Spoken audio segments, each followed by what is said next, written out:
Assalamualaikum warahmatullahi wabarakatuh. Halo, saya Safia Kamila Nyesmara dari 11 MIPA 4. Kali ini saya akan melakukan praktikum uji kadar asam basa larutan dengan indikator alami. Sebelum mulai, apa sih asam basa itu? Menurut teori asam basa Arrhenius, asam basa adalah tingkat keasaman atau kebasaan suatu larutan bergantung pada konsentrasi ion H+ dan OH- yang dihasilkan. Semakin banyak ion H+, larutan semakin asam, dan semakin banyak ion OH- larutan semakin basa. Yang pertama adalah asam, yaitu suatu zat yang memberi ion hidrogen jika dilarutkan dalam air. Memiliki pH kurang dari 7, terbagi menjadi asam kuat dan asam lemah. Contoh dari asam kuat adalah asam klorida, dan contoh dari asam lemah yaitu asam karbonat.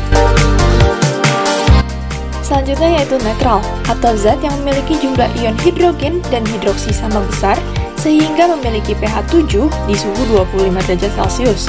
Contohnya dari golongan garam, yaitu natrium klorida dan magnesium sulfat. Yang ketiga adalah basa, atau suatu zat yang memberi ion hidroksi jika dilarutkan dalam air. Ber-pH lebih dari 7, terbagi menjadi basa kuat seperti natrium hidroksida, dan basa lemah contohnya adalah amonia. Lantas, bagaimana kita dapat mengetahui suatu larutan tergolong asam atau basa? Kita dapat menguji larutan untuk mengetahui keasaman dan kebasaan larutan tersebut dengan menggunakan indikator asam basa. Indikator asam basa merupakan zat yang dapat memberi warna berbeda jika dicampurkan pada larutan asam atau basa. Indikator yang dapat digunakan yaitu kertas lakmus merah dan biru, indikator universal, indikator larutan, indikator alami, dan pH meter. Indikator alami sendiri berasal dari ekstrak tanaman, contohnya kunyit, kulit manggis, bunga telang, bunga sepatu, dan kol ungu. Pada praktikum kali ini, saya memakai dua indikator, yaitu ekstrak kunyit yang mengandung kurkumin sehingga dapat berubah menjadi warna coklat kemerahan pada larutan basa dan kuning lebih cerah di larutan asam. Kedua, saya menggunakan ekstrak bunga telang yang dapat berubah warna menjadi merah di larutan asam dan berwarna hijau di larutan basa karena mengandung zat antosianin. Ada 4 larutan yang saya uji, yaitu HCl dari pembersih lantai, asam cuka, larutan NaCl, dan larutan sabun. Pertama, kita harus membuat indikatornya terlebih dahulu.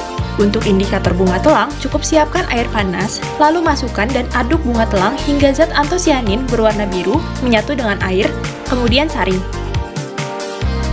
Bisa dilihat bahwa air yang tadinya berwarna bening menjadi warna biru tua.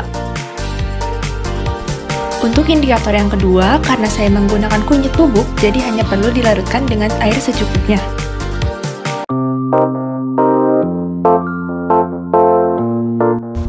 Yang pertama, saya menggunakan ekstrak bunga telang sebagai indikator.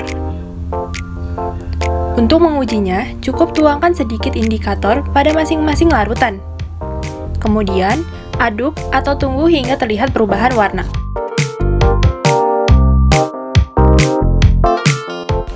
Pada larutan HCl, perubahan warna tidak terlalu terlihat karena warna dasar larutan yang sudah biru pekat. Namun, jika dilihat, sebenarnya terjadi perubahan warna menjadi ungu atau merah dicampur dengan biru.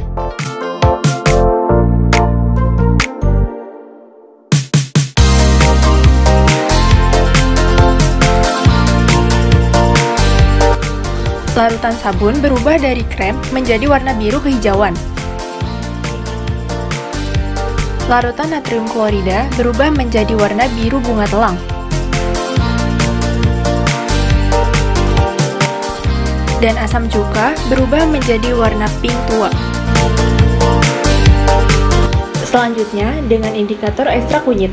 Langkah yang dilakukan sama saja seperti dengan indikator bunga telang. Cukup tuangkan indikator pada masing-masing larutan. Kemudian tunggu hingga terjadi perubahan warna.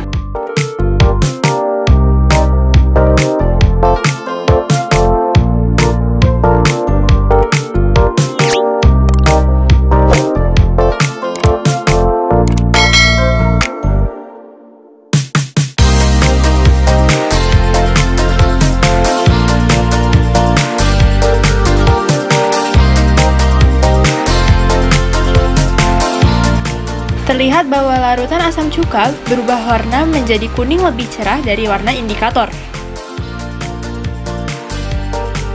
Larutan NaCl mengikuti warna indikatornya. Larutan sabun akan berubah menjadi warna orange gelap, dan HCl berubah menjadi warna hijau atau campuran dari warna kuning serta warna dasar larutan yaitu biru. Kesimpulan yang dapat saya ambil yaitu CH3COOH merupakan larutan asam lemah, NaCl merupakan larutan netral karena akan berubah mengikuti warna indikatornya. Yang ketiga, larutan sabun merupakan larutan basa, dan terakhir HCl dari pembersih lantai merupakan asam kuat. Sekian praktikum yang dapat saya lakukan, kurang lebihnya mohon maaf. Terima kasih. Wassalamualaikum warahmatullahi wabarakatuh. Have a nice day.